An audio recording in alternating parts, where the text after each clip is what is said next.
Bienvenidas y bienvenidos a Culturítica. En nuestro tema de hoy, la cultura cívica de Almond y Verba. Nuestros invitados, Raimundo Moreno Romero, coordinador de comunicación del Grupo Parlamentario del PRD en la actual legislatura.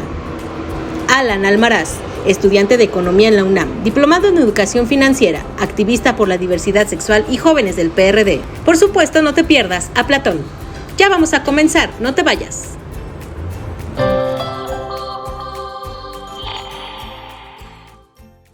En su libro La cultura cívica, Gabriel Almond y Sidney Verba definen a la cultura política como el conjunto de orientaciones políticas y actitudes o posturas de las personas hacia su sistema político.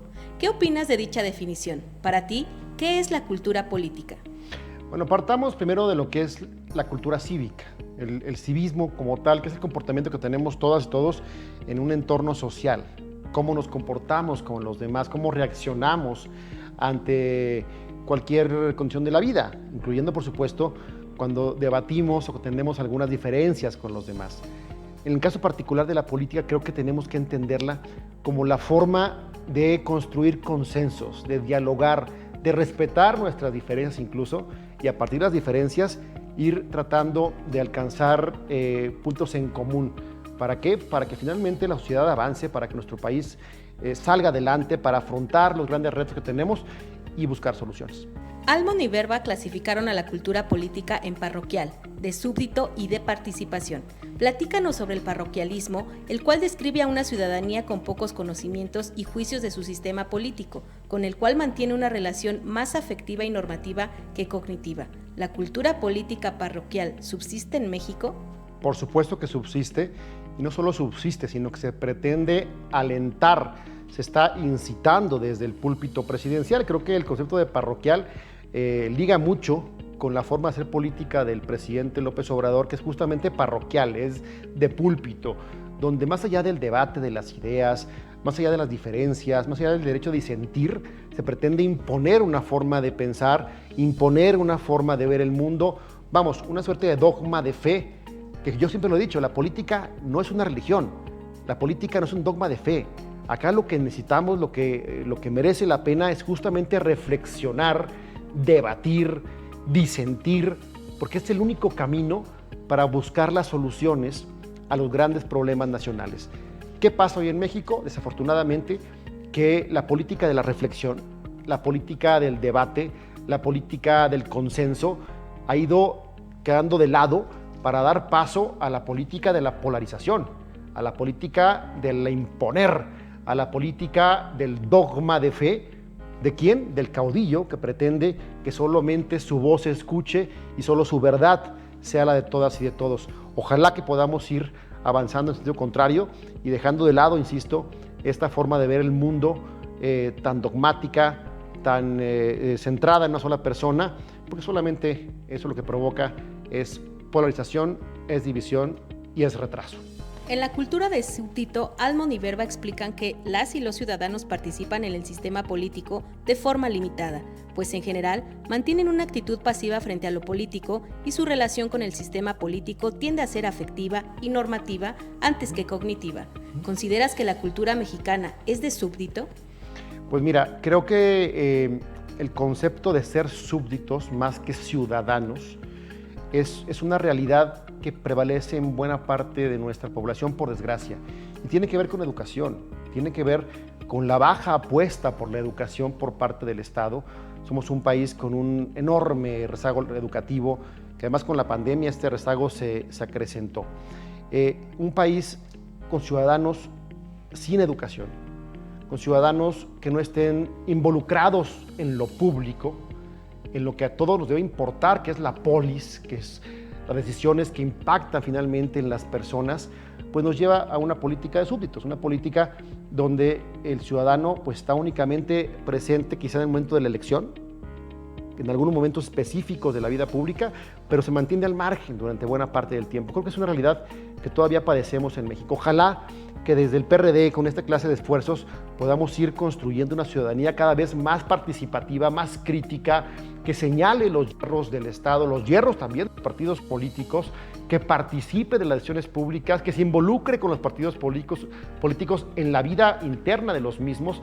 ¿Para qué? Para generar una sociedad politizada, una ciudadanía genuinamente politizada que también exija ser parte en la toma de decisiones. Hoy lo vemos además de cara al 2024. El PRD ha sido muy claro, lo ha dicho muy claramente el presidente Zambrano, sobre la relevancia, la importancia indispensable de que los ciudadanos sean actores claves en la toma de decisiones frente a la definición de las y los candidatos.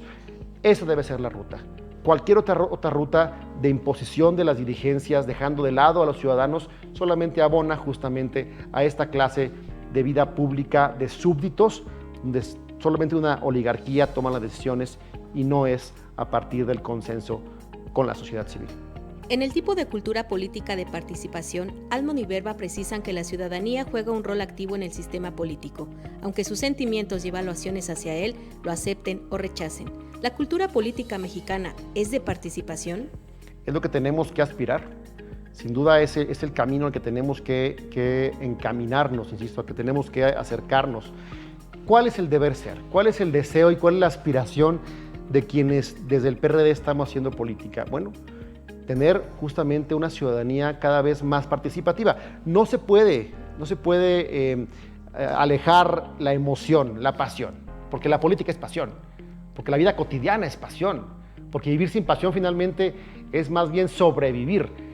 Y lo que queremos aquí es que la gente viva, que los ciudadanos vivan y que vivan participando, actuando, tomando decisiones, exigiendo, observando, fiscalizando al poder público. La única forma de que este país dé el gran paso es cuando las y los ciudadanos finalmente sean partícipes y corresponsables de las decisiones. También hay que ser muy claros. Finalmente, hoy, por ejemplo, en México tenemos un Congreso con una mayoría simple del oficialismo, lo cual permite el plan B, lo cual permite una serie de aberraciones jurídicas, pero esto es porque la gente también votó. Creo, le digo con responsabilidad, que tenemos que diseccionar finalmente lo que cada quien nos toca. Y en este caso, creo que a las y los ciudadanos nos toca informarnos, participar, fiscalizar el actuar público y sobre todo votar. Lo decía muy bien Barack Obama hace tiempo en un discurso público. Olvídense de los likes, olvídense de los retweets, olvídense de las quejas, olvídense de los debates de café, que son importantes. ¿Quieren cambiar en este país las cosas? Vayan a votar. El estudio de la cultura política de Almond y Verba partió de la necesidad de impulsar una cultura política democrática, a la cual llamaron cultura cívica y cuyas características serían pluralista, de consenso y de diversidad. Para ti, ¿cuáles serían los componentes fundamentales de una cultura política democrática? Justamente lo que acabas de mencionar, una cultura política, primero, que acepte la diversidad de la sociedad como una forma de nuestra riqueza, como una fortaleza y no como una debilidad. Que reconozcamos que somos distintos, que somos diferentes, que pensamos diferente, y eso es completamente legítimo, y no solamente es legítimo, sino que es necesario. Un país plural, un país diverso, un país donde podamos finalmente confrontar las ideas con respeto, buscando, insisto, consensos, puntos de acuerdo, o al menos el llegar a alguna definición, creo que es lo que puede enriquecernos como sociedad. No podemos aspirar a ser un país monocromático. Eso, además de ser profundamente aburrido, sería ingenuo. Somos un país diverso, somos una sociedad diversa y plural, y esa es la gran riqueza de México. Tenemos que asumirlo de esta manera, y el reto de los políticos y de la sociedad civil es que esa diversidad confluya en el consenso, en el acuerdo, en el diálogo respetuoso y finalmente en un camino democrático. ¿Existe una cultura política democrática en México? Se está construyendo. Creo que nos tomó décadas, si no es que siglos, el ir construyendo la incipiente democracia que hoy tenemos. Una democracia, por cierto, en la que el PRD puso no solamente ahínco, ideas, fortaleza, puso los muertos. Si hay un partido que ha luchado en este país por la democracia desde el día 1 de su fundación, es el PRD, y nadie se lo puede regatear. Ahora, creo, y lo digo con mucha franqueza, que no hemos llegado a la cúspide de la aspiración. Nos falta mucho, nos falta fortalecer las instituciones, nos falta garantizar un país genuinamente transparente, donde se rindan cuentas, nos falta construir instituciones autónomas y democráticas que sean tan sólidas que no puedan ser abatidas por un inquilino de Palacio Nacional.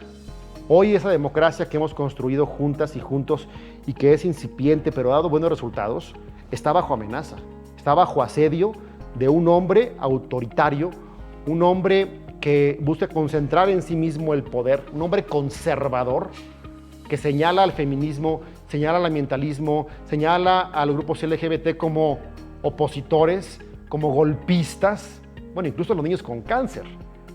Bajo el actual contexto, creo que debemos tener claro, primero, que nuestra democracia no está consolidada, está bajo amenaza, y que lo que nos toca como partidos, como sociedad civil, como actores sociales, como comunicadores, es defender esa democracia que hemos construido y juntas y juntos tratar de alcanzar el objetivo máximo, que es una sociedad realmente justa, donde todas y todos participen, tengan una voz que debe ser escuchada y un piso parejo en materia de oportunidades.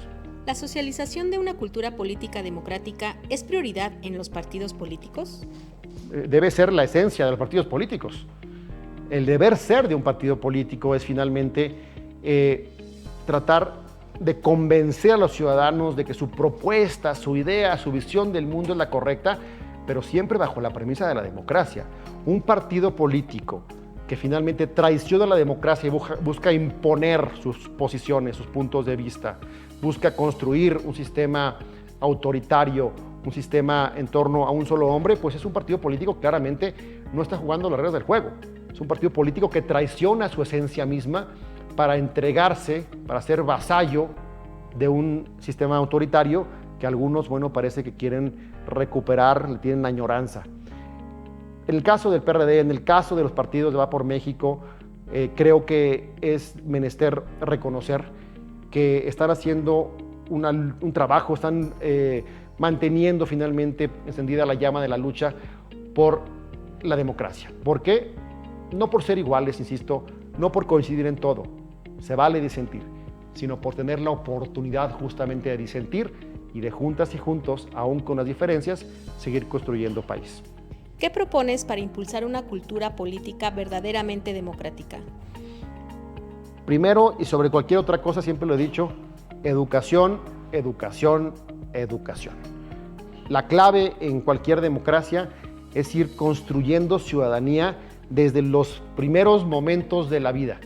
Tenemos que enseñarle a nuestros hijos, a nuestros nietos, quienes tienen nietos, yo todavía no tengo nietos, tenemos que enseñarle a los más jóvenes que la democracia es el camino correcto, que, como ya decía anteriormente, disentir es el camino correcto, que se vale pensar, se vale ser diferente, se vale amar diferente, se vale vivir diferente. Y en ese momento, cuando tengamos claro que nuestras diferencias son también nuestras fortalezas colectivas, podremos dar el siguiente paso.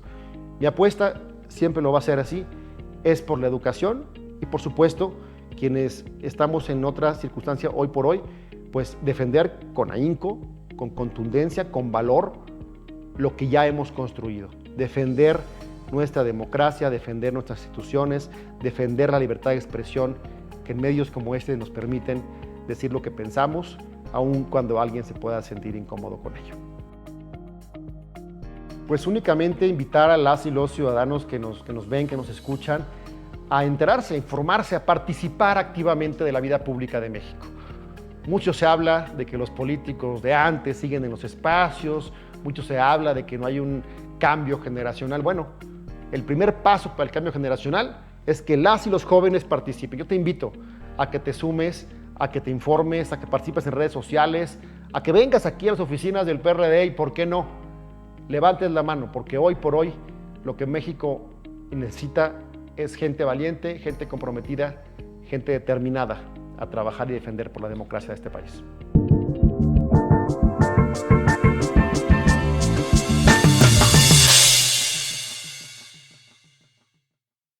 Platón, ¿y ahora para qué nos trajiste a esta cueva? Aquí estamos, vamos. Como ustedes los jóvenes no me leen y quieren todo el conocimiento resumido porque les da hueva pensar, Pues les voy a comentar mi alegoría de la caverna que escribí, por supuesto, en mi libro séptimo de mi obra, La República. No seas adultocentrista, Platón. ¿Me dices adultocentrista por criticarte que no lees? A ver, ¿tú ya leíste mi obra La República, donde expongo mis ideas de un gobierno basado en la justicia? No. Ahí está. Está bien, no te esponjes, Platón. Mejor platícanos sobre tu alegoría de la caverna. No te esponjes, no te esponjes. ¿Qué les pasa a las juventudes de hoy que no leen? Ay, ya, Platón, deja de estar de sentidote. A ver, ¿quién lo quiere? ¿Quién lo quiere? No te burles de mi sentir, pero ándale, sígueme diciendo, ¿quién me quiere? ¿Quién me quiere? Ya dejen de perder el tiempo, pónganse a grabar, los despido. Está bien, productor, lo que usted diga. Che, explotador, si no fuera porque con mi tarjeta de la tercera edad ya no me alcanza y me corrieron de cerillo por querer filosofar con los clientes, ni estaría aquí. En tu idea de gobierno de los sabios, tú serías el gobernante y no el trabajador, Platón. Tú sí me entiendes. Platón para presidente, Platón para presidente. Ya, luego te destapas, Platón. Mejor dime sobre tu alegoría de la caverna, pero sin mucho rollo, ¿eh? Que por estar echando chal ya se nos fue el tiempo. Cierra los ojos. Imagina unos hombres que están en una caverna. Están ahí desde su niñez, sujetos por cadenas que le inmovilizan las piernas y el cuello, de tal manera que solo pueden mirar hacia un muro, donde se proyecta una luz de fuego que brilla detrás de ellos. Ok, me lo estoy imaginando. Piensa ahora que a sus espaldas pasan unos hombres con objetos de toda clase, figuras de hombres y de animales de piedra o de madera, y 1000 formas más. Las sombras de los objetos se proyectan en la pared, donde son percibidas por los prisioneros como si fueran cosas en sí mismas, y no el reflejo de la luz a sus espaldas. Es decir, que los prisioneros creen que el mundo real consiste en esas sombras, y a través de ellas explican incluso su propia existencia. No conocen nada más. Estos prisioneros creerán que la realidad son las sombras. Así es, pero ¿qué pasa si liberamos a uno? El prisionero descubriría que las sombras son un reflejo de la realidad. Ya te entendí, Platón. Sumidos en la caverna de la ignorancia, solo conocemos la apariencia de las cosas, pero con la luz del conocimiento podemos salir de ella y conocer la realidad. Y tú que nos estás viendo, ¿qué entendiste de la alegoría de la caverna? ¿Qué opinas? Escríbeme tus comentarios en Culturítica.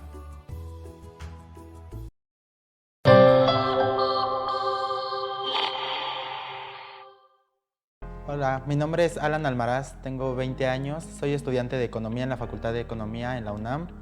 Estudio de la misma forma lenguas, en inglés y francés. Y pues nada, soy militante activo del Partido de la Revolución Democrática en la agenda de diversidad sexual y de jóvenes. La cultura política, según Almond y Berba, está conformada por 3 orientaciones políticas: la cognitiva, la afectiva y la evaluativa. Partiendo de la cognitiva, ¿cómo calificas a la cultura política mexicana respecto a los conocimientos y creencias acerca del sistema político? Creo que en México está un poco estigmatizado y bueno, sí pasa en la realidad, que todas las personas cuando se trata de temas políticos se basan mucho en creencias ideológicas que tienen, ¿no?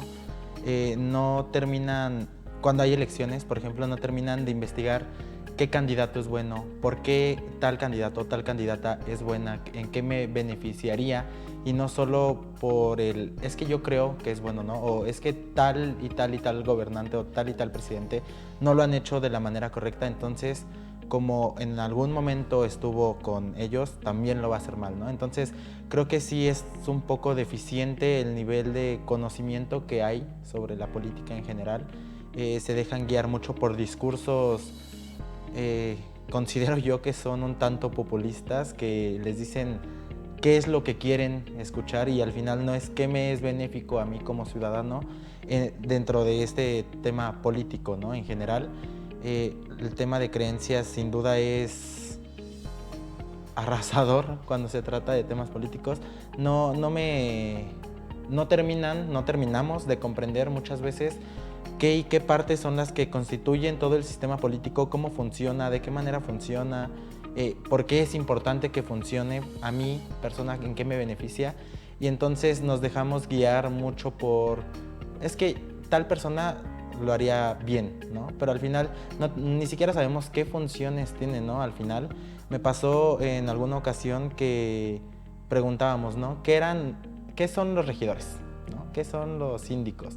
Y muchas personas ni siquiera sabían que existían, ¿no? En sus municipios. Entonces creo que sí hay una brecha muy grande en cuanto a conocimientos y sentimientos de la política en México. ¿Cómo calificarías el nivel de la cultura política entre los jóvenes respecto a lo cognitivo? Siento que, por lo menos en el círculo en el que yo me desenvuelvo, que es en la universidad básicamente, muchas personas nos dejamos guiar en algún momento por la ideología política que traen profesores, profesoras, directivos incluso, y creo que está mal. Siento que eso ocasiona justamente que haya deficiencias en cuanto a lo que podemos saber de política, en el que nos dejamos guiar por lo que dijo tal maestro que me cae bien, y eso al final pues sí merma mucho la capacidad de ver y ampliar, ¿no?, tus conocimientos sobre los partidos políticos, o por ejemplo mi carrera, ¿no?, que es economía. Al final, ¿de qué sirven los legisladores en el tema económico? ¿Para qué sirven los senadores? ¿Para qué sirven los diputados? ¿Cómo funciona entonces el presupuesto que se aprueba dentro de un municipio? Siento que el nivel cognitivo dentro de los jóvenes es muy bajo. Tenemos un nivel cognitivo sumamente bajo, que se basa en dejarnos guiar por ideologías. Y siento que no es que sea nuestra culpa necesariamente, sino que en general en el país no existe una cultura política que nos haya dirigido o direccionado a nosotros como jóvenes desde un principio tener ideologías claras. Digo, no generalizo que todos los jóvenes formemos o formen parte de esas situaciones, pero sí, por lo menos desde mi experiencia, es un mayor porcentaje los que forman parte de ello, y que al final no cuestionan la política en general, no cuestionan las ideologías políticas, los partidos políticos, y se dejan guiar solo por esos pensamientos que les fueron inculcando, ya sea directamente o indirectamente dentro de las clases. ¿Cómo se está dando la socialización política en las universidades? ¿Qué valores y actitudes respecto al poder y a la vida política reproducen? Creo que justamente en estos tiempos, lo mencionaba en la pregunta pasada, ¿no?, que sí, la socialización política sí ha crecido, sí se está extendiendo, pero no de una forma correcta. Siento que en general la universidad, y más en la que estoy, o en todas las universidades, debería de haber esta apertura a problemas políticos y sociales que pasan, porque al final de cuentas todas las carreras les afecta y nos involucran, ¿no?, temas políticos. Se está dando de esta forma, siento yo, en general en todas las universidades, en dejarse guiar por ideologías de gente mayor, y bueno, siento yo que de esa forma se está dando en las universidades. ¿Qué valores y actitudes? Creo que no está habiendo respeto en general, en respetar las diversas ideologías políticas. Siempre es una lucha constante e incluso llega a haber agresiones, ¿no?, verbales, por medio de redes sociales. No me ha tocado ver físicas y espero nunca me toque verlas, pero siento que se están perdiendo muchos valores en general como sociedad cuando se inmiscuyen temas políticos dentro de la misma. Igual veo como las amistades, ¿no?, se rompen siempre por este tipo de cuestiones, que si yo creo que tal partido es bueno, que si yo creo que tal otro partido es bueno, o que la ideología de tal partido a mí me convence, y como ya no congenian solo en ese aspecto, en la ideología política, se rompen, se dejan de hablar y empiezan todas las demás situaciones que comentaba anteriormente. Entonces creo que sí se están perdiendo muchos valores como sociedad, y que la sociabilización política no se está llevando a cabo de una manera correcta. Partiendo de que la orientación afectiva de la cultura política, según Almond y Verba, nos indica que los sentimientos de la ciudadanía respecto al sistema político, ¿cuáles consideras que son los sentimientos de las juventudes acerca de lo político? Sí, los jóvenes creo yo, nos dejamos guiar sí por sentimientos inculcados incluso de nuestras familias que han tenido pues más experiencia, ¿no?, en estos temas políticos, que ya han vivido en otros sexenios, que ya han vivido con otros presidentes municipales, con otros legisladores y demás. Y siento que el sentimiento puede ser en una parte de rencor hacia quienes no lograron realizar un buen trabajo o no cumplieron con lo que prometieron, ¿no?, dentro de sus campañas políticas, o no solo cargos de elección popular, sino con aquellos demás puestos que se dan dentro de la vida política y que al final de alguna u otra forma no han terminado de cumplir las expectativas de la población en general. Otra cuestión es que generalmente México es un país sumamente religioso, entonces siento que de alguna u otra forma se busca ver a quien está representando popularmente o quien está en algún cargo, ya que no signifique necesariamente que sea de elección popular, como un sujeto, una persona, un algo en cual refugiarse. Entonces siento que sí se inmiscuyen mucho esa creencia religiosa dentro de la vida política, y entonces cuando una persona llega a hacer campaña y te dice que va a cubrir tal y tal necesidad que a ti en particular te aqueja, te acompleja mucho, lo ves como una salvación, como una luz, entonces empiezas a identificarte sentimentalmente con esa persona y pues por ende crees, ¿no?, en lo que te dice, crees en su discurso sin necesariamente investigar o documentarte acerca de la persona o del partido y demás. La tercera orientación que conforma la cultura política nos dice Nalmon y Verba que es la evaluativa, la cual describe los juicios y opiniones de la ciudadanía acerca de su sistema político. ¿Cómo califican al sistema político las juventudes de hoy?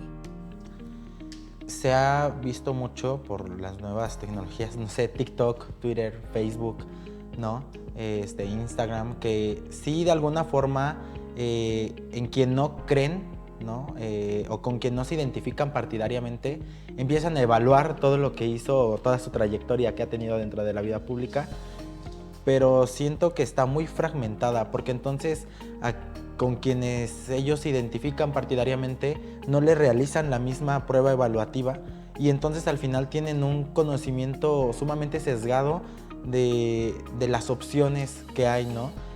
Tal cual es el caso de la Suprema Corte, donde muchas personas ya no se identifican con tal presidente o tal presidenta, entonces no evaluaron al otro presidente porque a lo mejor hacía TikTok si les caía bien, ¿no? Y quizá la nueva figura que se posiciona no lo hace de esa manera, entonces a ella o a esa persona sí la evalúan, sí critican toda su trayectoria y demás, ¿no? Siento que eso pasa muchísimo. O por ejemplo, un tema en el que yo estoy muy en desacuerdo en lo particular es en fomentar gastos públicos innecesarios que no tengan un trasfondo verdadero, ¿no?, a la ciudadanía, o que tengan un beneficio verdadero. Entonces, no sé, me ha tocado ver compañeros, compañeras que critican a quienes realizan ese tipo de programas sociales, pero con quien ellos se identifican políticamente, no revisan los planes los planes de desarrollo económicos o sociales y demás que presentan en el partido en el que ellos creen. Entonces creo que está muy dividido, o sea, sí investigo y sí evalúo a quien me conviene y cómo me conviene. ¿Consideras que las juventudes de hoy conforman una subcultura política digital? Sí y no. Siento que no son solo las juventudes, siento que toda la política en general se está trasladando a estos medios en los que de alguna u otra forma se inmiscuyen y logran llegar a personas a las que desde un principio puede que no les interesen, ¿no?, los temas políticos. Si tú, por ejemplo, el algoritmo de TikTok, no sé, ve, ¿no?, que a ti te gustan mucho los perritos, y entonces en algún momento algún político alguna mujer que esté dentro de la política llega a hablar de temas de perritos, tu algoritmo te va a aparecer y de alguna u otra forma te empieza a relacionar a ti, ¿no? En este mundo político. Entonces creo que sí, principalmente son los jóvenes o somos los jóvenes quienes desde un principio empezamos, ¿no? Todo nuestro desarrollo ya como niños, jóvenes, adolescentes y jóvenes adultos en las redes sociales y con la tecnología, pero no es exclusivo, vaya, ¿no? Lo vemos tanto que muchos senadores, muchas senadoras, gobernantes, ¿no? Presidentes municipales están metiéndose a este tema de redes sociales, están tratando de alguna forma de visibilizar las obras, las acciones, los programas que realizan a través,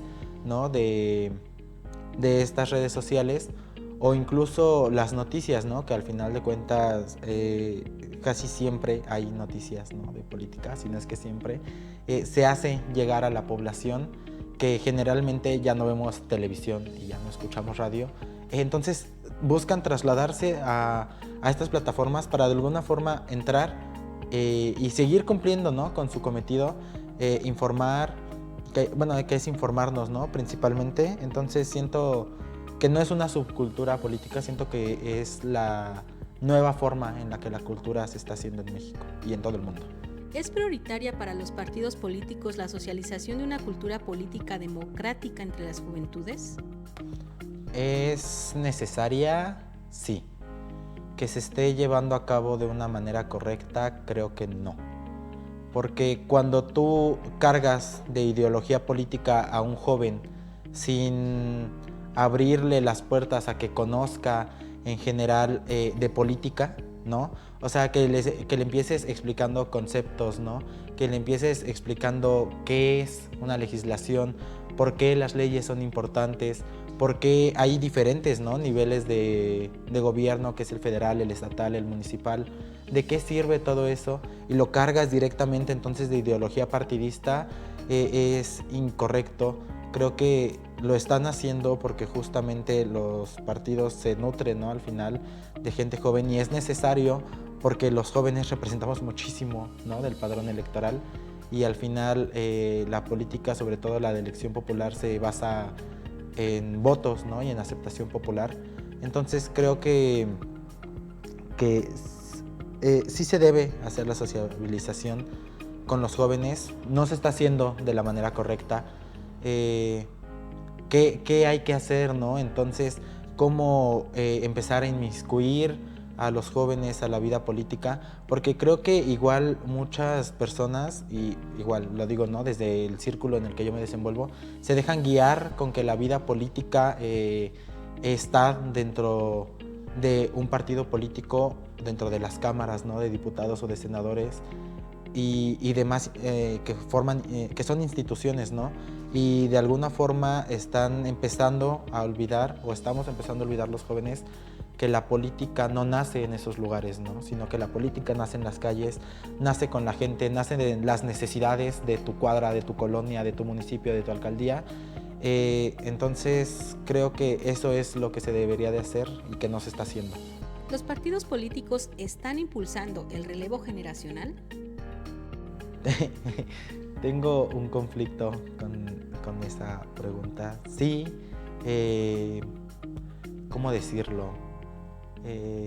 Están tratando de decir que sí están haciendo una apertura para el relevo generacional, pero yo creo desde lo personal que no está siendo así, que no todos se están centrando en, no sé, brindarle estas herramientas al joven, a la joven, para que conozcan de verdad qué es la política, para que sepan hacer política, para que puedan transmitir qué es la política.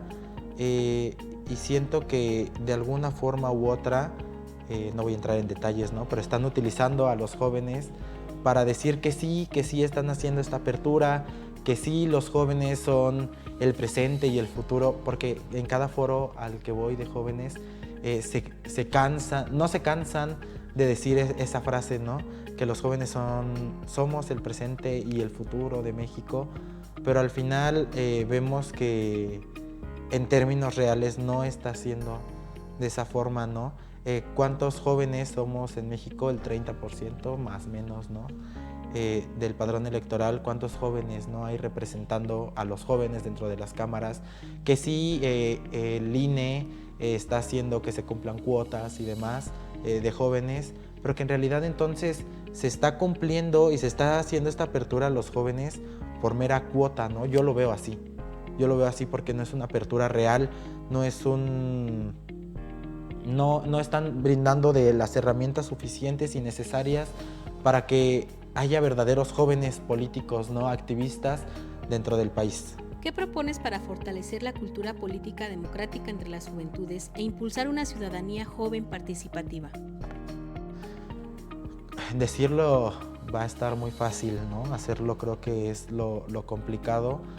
Se deben hacer campañas campañas masivas, sumamente masivas, de información, como lo mencionaba en algún momento, primero antipartidista, ¿no?